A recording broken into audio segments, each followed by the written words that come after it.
The Bonnies are looking to advance to the conference semifinals for the first time in program history against LaSalle today.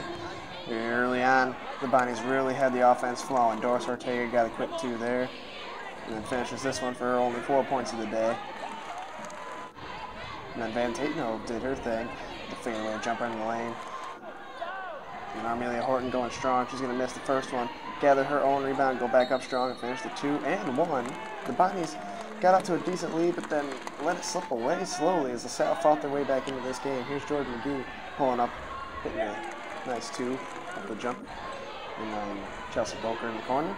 Big 3 there. Bonnies will take just a 2-point lead in halftime. Here's Megan Van Tatenhove off the nice cut, finishing the layup. In the second half, the Bonnies would pull away and hide. Megan Van Tatenhove with the layup and 1 there. Jess Jenkins with a beautiful spin move inside and the right-hand layup. And here Van Tatenhove's going to get caught in the corner. Shot clock running down. She throws up prayers off the side of the backboard, corrals her own rebound, finishes the layup. And then Jess Jenkins for 3, falling down. Bonnie's coasting at this stage of the game. And then Amelia Horton going strong again, and the foul. And here Jordan McGee puts a nice cap on this one with a crossover, driving by her defender, laying it up. Bonnies win this one, 68-53 in advance. Let's get to the press conference.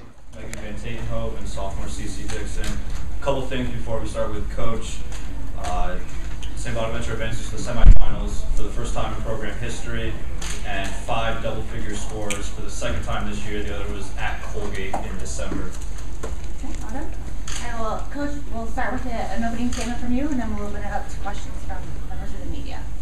I thought LaSalle did a great job in the first half of mixing defenses and really getting us to be a little passive with what we wanted to do offensively, and we really settled for a lot of jump shots. They were just off of perimeter passing, not really off of inside out and driving kicks or transition. So we wanted to correct that in the second half, and we were able to do that through our defense. We have leaned on it all year, and we leaned on it, and I thought the first 8-9 minutes of the second half was as good as actually about 12 minutes of the second half we played as well as we played defensively, and I was very pleased with that, and that got our offense going, and fortunately we were able to hit some shots and come out with a positive result. Jim, Walker gets foul trouble early and foul trouble early again in the second half. Can you talk about CC coming in and stepping up on both ends of the floor, especially in that second half? Yeah, I mean, she's a 6th starter for us. I mean, she has been all year, and I think she's the best kid off the bench in our league, and she's very comfortable with it.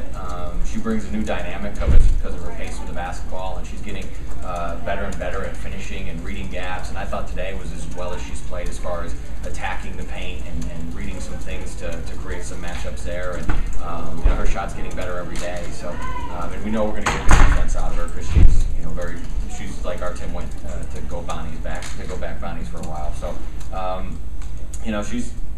she loves to compete, so when we get out of here I'll make sure I say all kinds of bad things to her to knock her head down, so she's been doing that for us all year.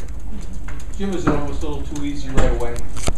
I don't know. We stink when we do that. I mean, it's like whenever we jump out like that, we always, I think, relax or just kind of stop doing what we're doing. Whenever we hit a lot of jump shots early, we think we should shoot them the rest of the game, and then we miss some, and all of a sudden that gives teams good transition and run-outs, and we stop playing inside out. So our kids are smart enough to know how to fix that, and I thought we did in the second half. What I was going to say, what happened at halftime? Obviously, they give you a scare. They're right there. Right.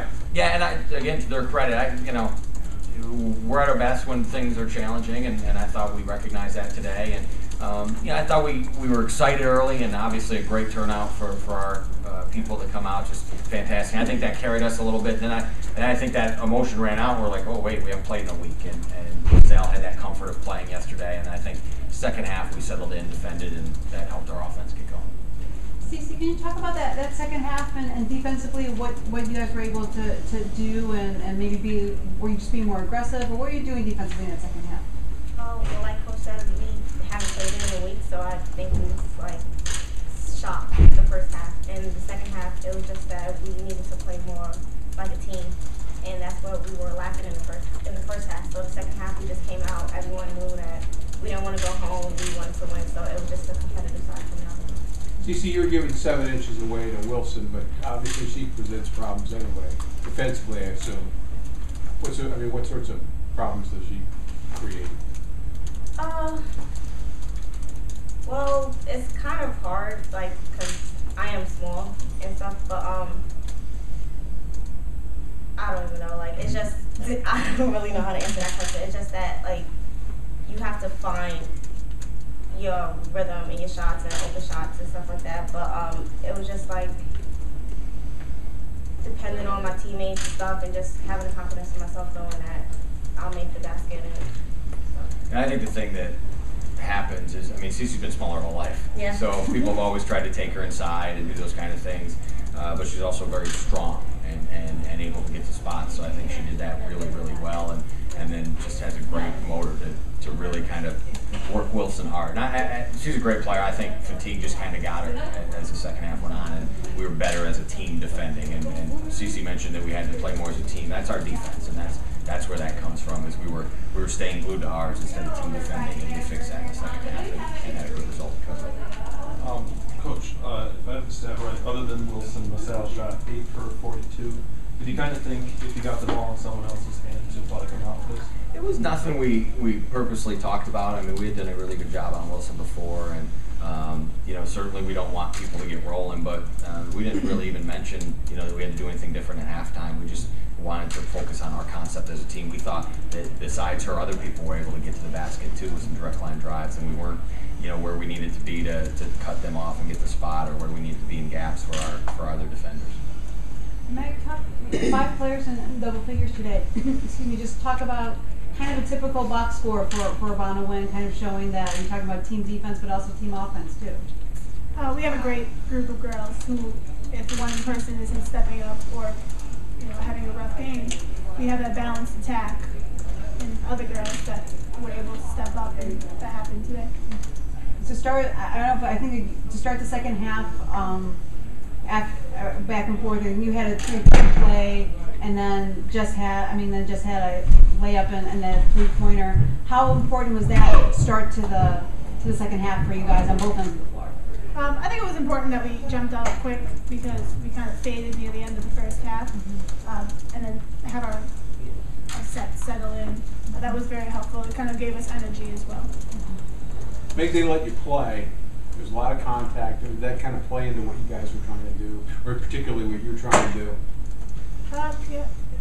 It's going to be called that way near the end. It's conference time or conference tournament time, and we have a kind of physical. It's going to be physical, and you just got to face it. And today, I think we did a pretty good job facing their physicality. Jim's semifinal, first time that you guys have been there, but you've won a game, I guess, before. Does it change? Mentality change when we now label it a semifinal? We're usually heading home on Sunday, so it's nice to be around. The thing that this group has done really well all year is just look at what's in front of them, and whether it's Richmond or St. Joe's, we'll prepare as best we can for them and then go out and play, and that's the way we've done it all year, and that's the way we'll do it tonight and tomorrow. We talked about this happening after you guys beat St. Joe's. Jim, say it's St. Joe's tomorrow. They'd be playing in their own building.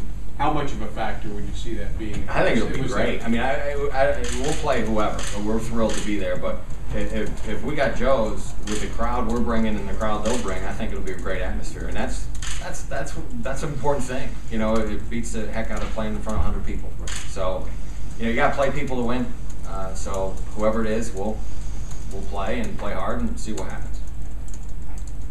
Jim, when Walker picked up her fourth, you walked down with it, and the bench kind of talked to her.